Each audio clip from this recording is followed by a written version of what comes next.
Hey, good morning. Morning, Sledge. Morning, Craig. Morning, Jason. Morning, Alan. Morning, David.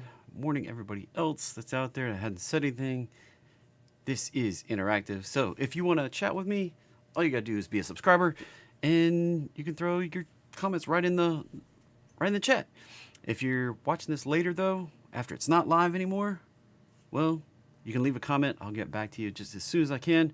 Lots of people have been doing that lately. I really appreciate it. The interactive nature of all this. You can't get this on TV. Morning, Francois, Arturo, Al. Morning. And if you have questions as I go along, make sure you ask them. And like I said, if you got questions later and you're watching this and I'm not live anymore, go ahead and hit the comments. I'll do my best to get back to you.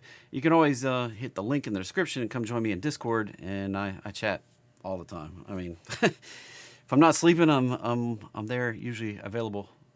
Sometimes I do go out of cell phone range or something like that, but hey, it's a rare occurrence. Maurizio, morning. Shane, good morning. Glad to have everybody. Whew. Anyway, banks set a new record. Craziness. Let's go ahead and pull this over and start talking about it here. That's what we're all here for, right? Update for the day. So, yeah, there we go. Let me throw me on the other side where the ad is. There we go. For the second straight week, money market funds saw outflows. Interesting there. But what I'm really talking about is the fact that the emergency bailout lending facility right here, this thing, for 7 straight weeks now, we are at a new high, raising almost $800 million again this week. Now, if the banking problem's all good, all clear, why does this keep climbing to record levels? Why, oh why?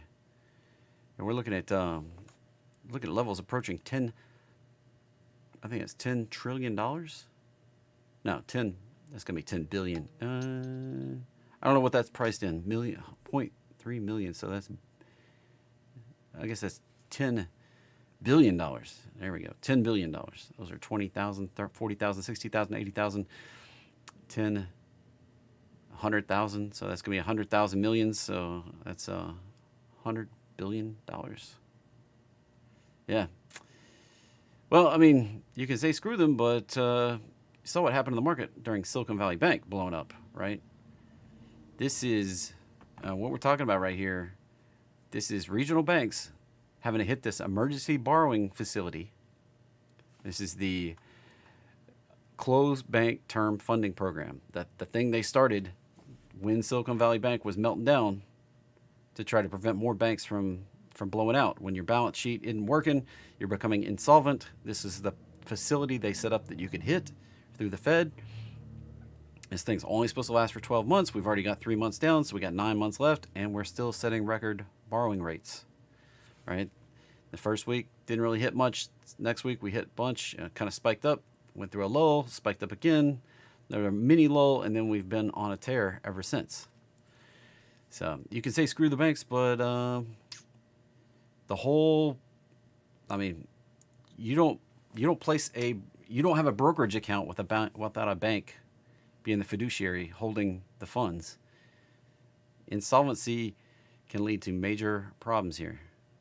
So, and this is not like this. These problems can be more widespread and far-fetching than you think. We're talking about even the clearinghouses having problems here. You might be like, oh no, this is all solid. No, it's all a house of cards, and this thing can come apart. So this is a risk out there in the market. If you're not really paying attention, you think it's all done, all clear. We need to be very careful moving forward, looking at this stuff here. That bank term funding program, there it is, $100 billion, $102 billion. That's a bunch of money. We're seeing the other credit extensions come down a little bit. We're seeing primary credit and not really moving much. That's and the securities held outright. The Fed's kind of holding there. Looks like they liquidated about $19 billion worth of securities held outright. And holding $7 trillion of securities. If the Fed liquidates $7 trillion, that's the market has to absorb $7 trillion. So And then other Federal Reserve assets right here climbing. So they're, I don't know. It doesn't look rosy right now. And then, so who's feeling the recession though? Like, we keep hearing about this and these more jobs. Powell was out there beating the drum the last 2 days, talking about how everything is good. Strong labor, strong labor market, all this stuff. And you know what? I think it's the prices, the high prices, the inflation, weakening demand is not reduced inflation. So what we've got is demand has been destroyed because of the high prices, and many working class Americans, especially your lower income tier, probably not the people on this call, more than likely, people are making minimum wage type jobs. They're having to take on multiple jobs. This is where the strength in the labor market comes from. Having to take on multiple jobs, possibly 2 part-time jobs, 3 part-time jobs, maybe a full-time job plus a part-time job or 2, or maybe even 2 full-time jobs. I don't know anybody that has 2 full-time jobs. I actually do. But that's just to cover the bills, and just to maintain the minimum, paying the rent, buying the food, stuff like that. So you got to be careful on their narrative of the strong jobs market versus what the reality of the situation is. And the inflation coming back down, the CPI, that's just a reduction of demand. It's not really the actual prices coming down. That's just, it's a supply and demand thing. We've destroyed demand just by the higher prices. And so I don't even think it's the Fed's interest rates necessarily having a big effect at this point. As big effect, I mean, it does compound on some of the bigger ticket items, housing. It does compound on cars and boats. And we also see it in RVs. Winnebago showing their biggest year-over-year drop in RV sales ever. Like much bigger than we've seen before in the past. So this is, I don't know. That's rough. And then we're also seeing diamond prices coming back to COVID lows, back into the zone here. So we saw luxury items going crazy prices, and they have basically come all the way back down. So your higher end people, roughly that's 25 million people in the U.S. out of the 330-ish million people. So about 7.5% of the people in the U.S. are millionaires. The other 93% of us are not. So I think that 7% is who's feeling the crunch. Of course, that 7% is also who generates a lot of the economic activity in the world, or in the U.S. particularly. And,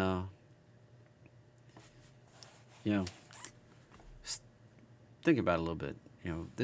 These people are the ones feeling the crunch. And maybe you. It's not. I don't actually fall in this number right now. So luxury recession. And this, back in February, I showed an article from the Wall Street Journal about the rich recession, how the higher end people are the ones feeling this crunch, not the lower end people. The lower end people are taking on more jobs, and while they do feel the crunch, they're working through it. Whereas your high end people are having to pull back because of the demand destruction. Well, they're not making the money off of, they're not making the profits off of the businesses and stuff. So, doesn't affect everybody equally. And that's the difference in this kind of recessionary situation we've got going on right now. Anyway, all trading involves a substantial risk of loss. Don't trade if you don't have money to lose. Past performance, not necessarily indicative of future results. This presentation here, intended to be informational, educational, and fun, is not a recommendation to buy or sell anything at all, financial instrument or otherwise. If you desire personal financial advice, hire and consult a financial advisor. Kimberly's in the chat.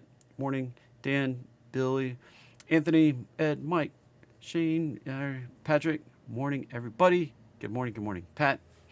And hey, Jeff, Jerry, JGG, and whatever. Yeah, people call me all sorts of stuff.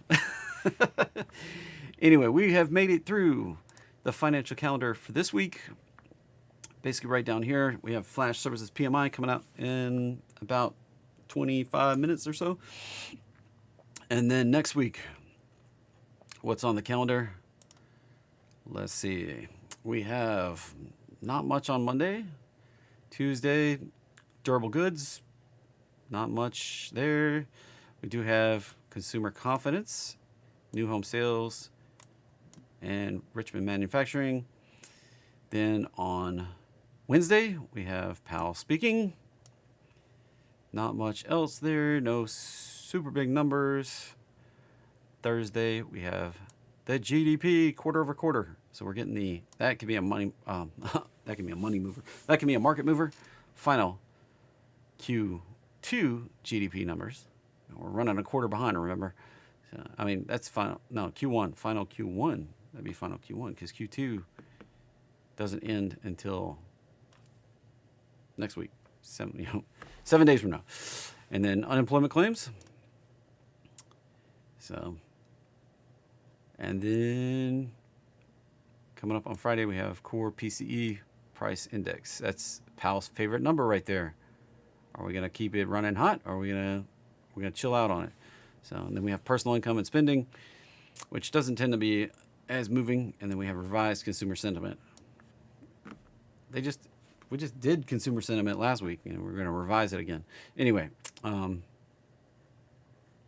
makes no sense on some of these numbers, but this final GDP, I think that could be a mover. But we're talking about like 3 months back, so always hind looking. We don't have foresight, we have hindsight, and we don't get this quarter's GDP for a few weeks yet. So, all right. That's kind of what we got coming up for next week. So, any questions there? Nothing. All right, cool. Moving on. What's moving today, right?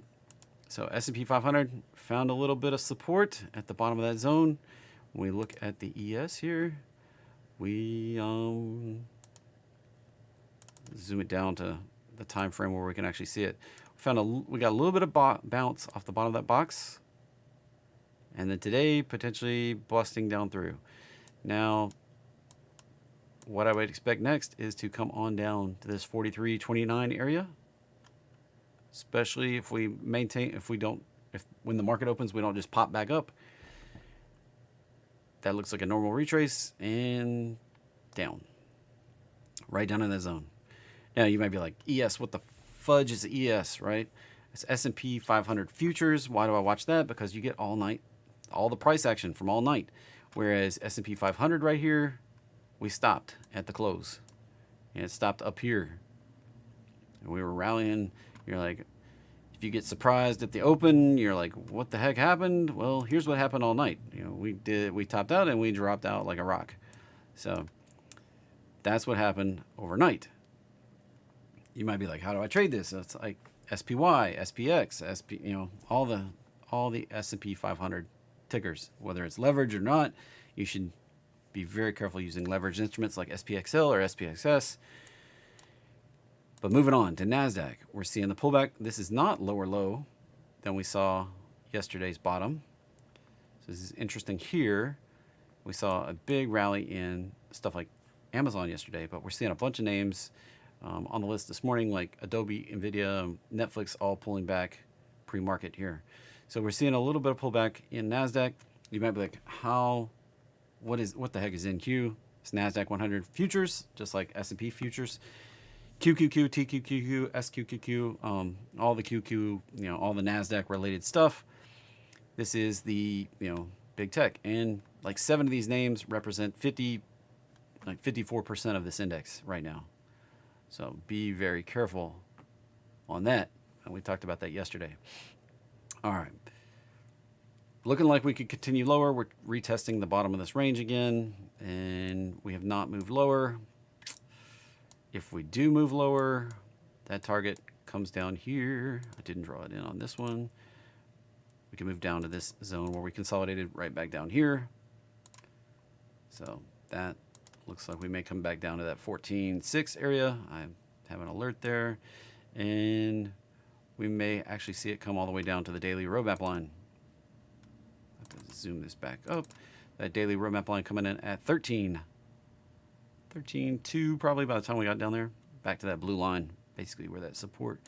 And that's highly, it's a higher likely scenario right now. We come back and retest that where we couldn't break higher for all of April, pretty much, and part of May. And then we went on this epic run, and everybody's like, woo! The correction's over. Everything's back to the bull market. We could come back and retest that level. So be careful, be prepared. You know, yes, that's down here around 41.50-ish. If you're not prepared for that, if we don't hold that support zone right there, where we had a little trouble, like consolidated for four or 5 days and then popped, we can come right back down there. And then we can come right back down where we consolidated for all of April and May. Crushing everybody's hopes and dreams for just running off to new all-time highs. Russell looking like it almost right back to the target there. And we may go deeper into this. If we can't hold this, we're going lower low down here around 1650-ish. If we do bounce off of this, we can go right up here to the 2000 area. So this is the narrative I've had for several days. That target zone's been on there for 3 days. Today's the third day, fourth day. I don't know. It's been on there for a few days. I've redrawn it a couple times, but that's the roadmap line. Probably coming down to test it. If we find support there, we can bounce, but we may go a little deeper down to the 618 retrace of this whole move up. When I say the whole move up, that's from the lowest low back here in March to this highest high right here in June. Took us a long time to get there, but that's kind of a three-wave corrective type situation, which leads me to think that we may see this play out. This may be the primary right down there. I was kind of expecting that back here. We didn't get it. We held a higher low, and then we popped up, found resistance at the orange box where we consolidated back here in March, early March, before the Silicon Valley Bank really blew up, or the whatever the other bank was. Can't remember them all at this point. There were like 5 or 6 of them. And we may go lower low, finish this baby up. So when I say be careful, it's keep your parameters in mind. If you're taking trades, know where you're wrong. You know, it's not being wrong that loses you big money. It's staying wrong. Now, oil continuing to churn, made a lower high and pushing down. We may get that spike down to this target area down here around 60. We came up short back here. We spiked down to 63, came up short of the ideal target that I had, and took a little consolidation, but now may be the time when we actually reach down there, hit 60. That could be the bottom. So got my eye on that one, and it could go fast. Like this spike down was very fast. Like 4 or 5 point candle right there. Can't even see it. It's just one little line, but that was back there on May 5th, May 4th. May the 4th be with you. Anyway, gold here. Touched the roadmap line yesterday. That's what I've been waiting for. Talking about for weeks, it feels like. Gosh, what was it? Yeah, almost a month now.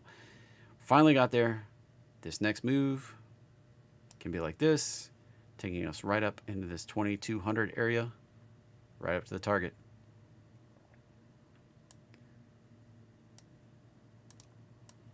And that would be a move out to like August, probably, if it takes as long as this one took. All right, that's just this line right here is just that right there. Look. So right up here from here, take somewhere around August, September, at the minimum. It could take longer than that. Could go slower. This correction took a little longer than the last one back here. So keep it in mind. Gold may turn bullish. Take silver with it. Bitcoin, look at this. Coming up, target's right up here. First target, 32,800.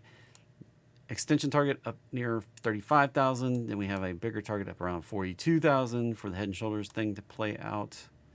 If you don't know all that stuff, coming up at 10 o'clock. What is it now? 9:30, 9:32. So in about half an hour, I'm going live on Zoom, not on YouTube. And let me throw the link in the chat if you want to come join me. I'm going to talk about how to trade Bitcoin how to get some Bitcoin gains without ever even touching a risky coin, like without ever buying Bitcoin. So if you want that link, I'm going to throw it in the chat right here.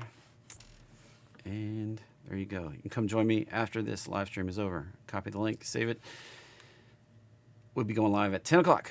So Bitcoin looking like it's going to pop pretty likely. Right off the roadmap line. This is like front running gold. So gold did that move down to the roadmap line finally. And now that's kind of what I expect gold to do. Except, Bitcoin historically does these massive, fast moves and then consolidates for a long time. Whereas gold, it just kind of chugs along. We don't, sometimes we get a little accelerated move, but then we just kind of chug along. So this one is going to chug along and take a little while. Whereas Bitcoin can be up those levels before the end of the month, which, we've got about a week left. So I kind of expect those targets to be hit, us to come up to this next level in the next week or so. Why? Well, look at this right here. We go off of this, put it right up there. We tend to echo, and that does put it out to July to get up to the higher target. But this smaller fast move right here, smaller fast move, right off the touch. Look, that's June 27th. That's next week. Could be right up there in that $35, $37 area, or $37,000 area. So then we could consolidate a little bit and then do the final pop. Nice fast potential there. Ethereum, yeah, looking like consolidating right in the same consolidation. Not participating as much. Does have a target up here around 22,200, excuse me, 2,288 right now on the futures, and not breaking out yet. Finding serious resistance breaking out. So that's a nice long consolidation, and not sure that one's going to participate. This one is in a little bit different pattern. I don't know that it's going to go along for the ride. This one bottomed out back here in June, made a higher low in November, and may not participate in this rally as much as Bitcoin. We're seeing the dominance in Bitcoin climbing up seriously high, 50% here, 49.9% versus Ethereum's 19.3%. So make sure you're in the right spot. We have 26,000 cryptos, and 2 of them represents 70% of the entire value of crypto. 2 of them. Where do you want to play? I like to pick the stuff with the bigger money. I like to be with the big money. All right, moving on. Dollar, popping a little bit today. Would be expected to rally off of the support. It's support, it's been support. If we fail to, which right now it's making a tail, so if we fail, we may see that drop lower. 99 first target, 98, and then ultimately probably down to the mid 90s here on the dollar index. So stuff that actually moving that we can actually trade in a regular brokerage account here. FSR, looking like it's pretty gnarly. That looks a lot like a big dumpster fire of a chart. So not be all over this trying to pick a bottom, because look at that gnarly pattern right there. That thing can go out of business. APLD, that one looks like it filled the gap and paused. I always talk about these gap fills right here. You see, we filled that gap, and then we just been paused. If we break out of that, we can go retest the highs right up here. So EMPH, that looks like it's going down. The target's down here. Nothing really changed. We've got to break through the support, but we break through the support, probably coming down to this level. So got the support line coming across. held before, but will it hold again? I don't know. May get that deeper extension back down to the prior low from back here in January 22, like long time ago, 18 months ago. SPCE, well, they came right up to that resistance, and I kind of expect them to go back down again because space travel is expensive and they're not actually doing anything. They just announced they're going to try to start some commercial flights, but they're not actually doing it. So they're not bringing in money. That's lower. ICPT, pharmaceuticals. You know what? Biotechs, pharmaceuticals, you got to be careful. You know, the stuff, biotechs, pharmaceuticals, all the stuff, super dangerous. They don't move according to my patterns, and this looks like a gnarly pattern. Anyway, just drifting off lower with more volatility. Highly dangerous to play. I like to make money on long-term trends and trading trends and stuff we can count on. And here's another one that's commercial miscellaneous commercial services, TRX8, whatever the heck, health. Sounds like some bull crap to me. And we've got resistance right up here above these highs that we've made. Break out above that, it could go higher, but that looks like a pretty nasty, gnarly dumpster fire chart. And I would, again, be careful. All right. AUT, another dumpster fire. Just going lower. How low can she go? She can go to 0. I mean, look at that. It went from 800 down to 6. Can it go out of business? You sure as blanket can. Sure as shit it can. Yeah, the splits in here are what make this really crazy. So that's a 21 reverse split, a 41 reverse split, and then recently another 301 reverse split. This thing is probably going to 0. KMX is actually showing some signs of positive life here. People need cars, but we're into this resistance.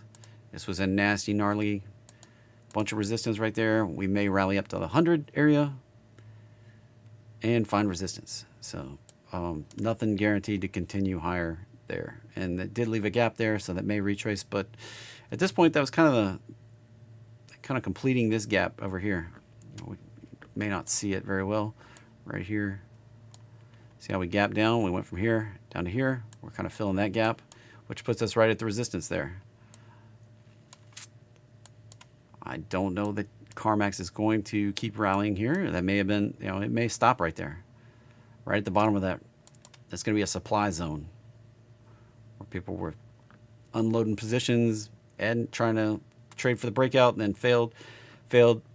Now, can it get higher? I don't know. We're higher than we were right here. We're higher than here. But we're stuck right in that resistance. So I'm not sure that's going to continue. I wouldn't be really interested in this till it's above that zone, above 105. All right, Amazon. I drew this freaking target. I mean, I told you it's behind the rest of NASDAQ. Anybody that's surprised, we had a conversation about this in Discord yesterday. A few people are like, oh, the news is horrible on Amazon, but it's rallying like crazy. I do expect it to continue to rally. And the target is right up here around 150, at least 145, where we hit this August high. This is lagging. It's been lagging. I've been talking about it. If you're surprised by the potential of this thing to catch up to the rest of NASDAQ, welcome to the conversation here. So, they move a lot of business. I mean, they do a lot of business. They move a lot of goods. The potential for this to catch back up, and they have AI initiatives. They have they have cloud. They have all sorts of things. And I feel like they were artificially beat down for a long time here. Maybe overly so. I mean, this move down was pretty huge, and they have not been recovering like the rest of tech. So you look at that right there, down 56% off the highs to the low right there. I feel like if NASDAQ's going to be where it is, then Amazon needs to catch at least back up to the August high, if not back up here, and rival what Apple and Microsoft are doing. So you could say, well, it's fundamentally different. They have grocery stores and they have warehouses and they have this and they have that and they have the other. And yeah, but it's a big tech company. I mean, really it is. And they exploit their big data to sell us more stuff. What's more big tech than that? S-Bucks, Starbucks, probably going to head down to this zone right here. More than likely. That looks bearish to me. MMM, 3M, stuck at the bottom. This is not a reversal at this point. Not yet. Hasn't shown it. I mean, I talk about be careful on this stuff, Like, don't trade dumpster fire charts. It's not about the company. I mean, 3M, the company, is pretty good. It's probably going to be around for a while. Probably longer than me.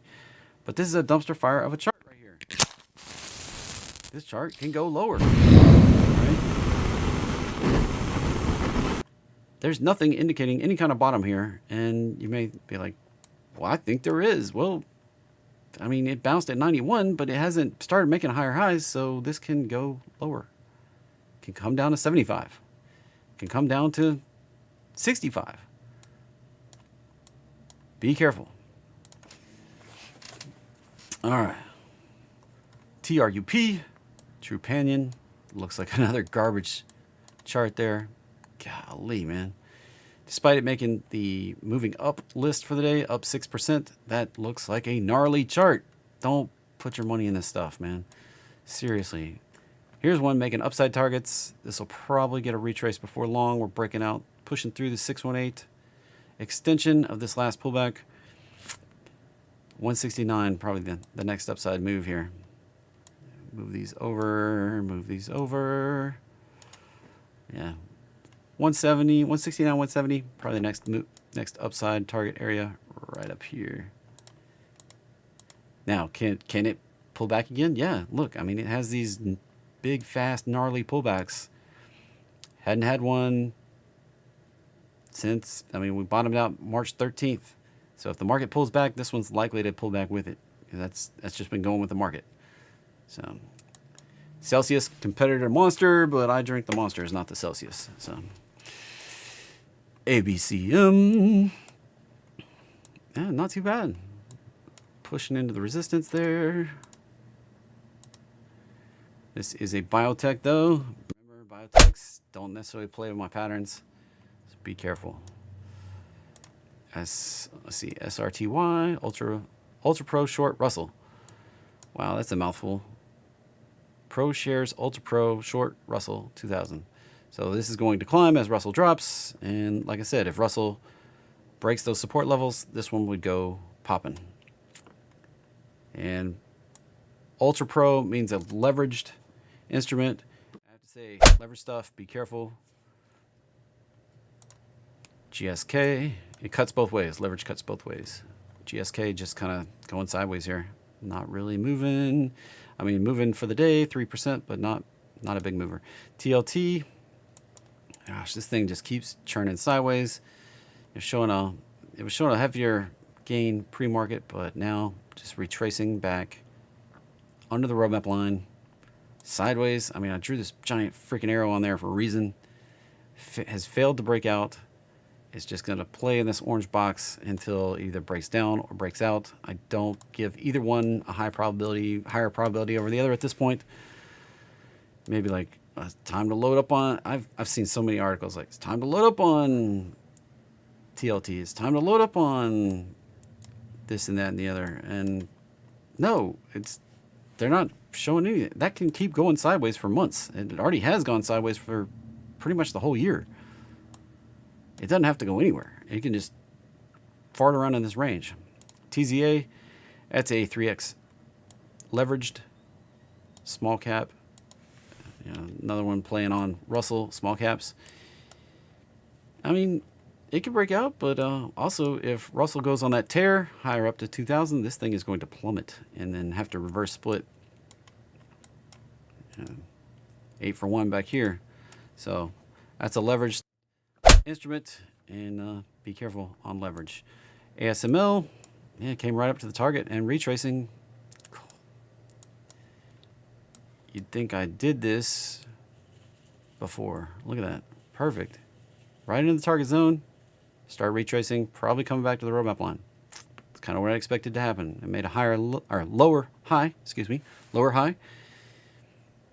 Come coming down. That's what I expect. LRCX, down 3%. That's $18 on something that's $600.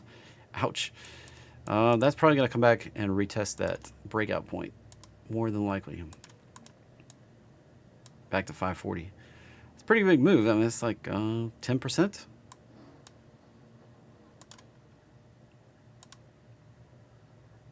Yeah, 11%. Didn't even look big, but yikes. Did the head and shoulders and then didn't. That could be the first move. Retrace, retest the neckline breakout, and then go on up. And you'd be like, what do you mean go on up? Well, first off, let's draw it. Shoulder, head, shoulder, kind of weak sauce shoulder there. So, head to the neckline. I'm sloppy, I know. That would put this up here, which would put it up around 900.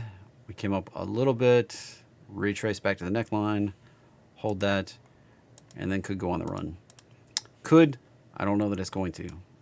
It could just fail the neckline. If it fails the neckline, then the target down here, move the wrong thing. Target down here would be back to the lows around 300. So be careful. ADBE. Wow, look at that. Retracing right back to the support. If it can't hold that one, it's probably got to come back to this one. It's probably going to at least fully retest that orange box. That would be my expectation.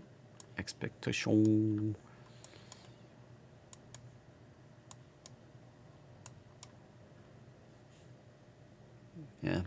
Left lots of gaps in here, so coming back into the bottom of the zone would make a lot of sense, and then turning back up and breaking that one. NVIDIA, I mean, it's going to come back to the roadmap line at some point here. That's like a 33% retrace off the high. God, be careful. This is sitting at like 39, 37, 38, 39 times sales. Think about it. Most people talk price to earnings. I'm talking about price to sales. Like, this is like all their sales before any kind of costs to do business. They're sitting at like 38 times the sales at this price right here. 42, 422. 38 times their sales. Price to earnings is like ridiculous. This things that are over 20 times their sales tend to get outsized moved down. They just do.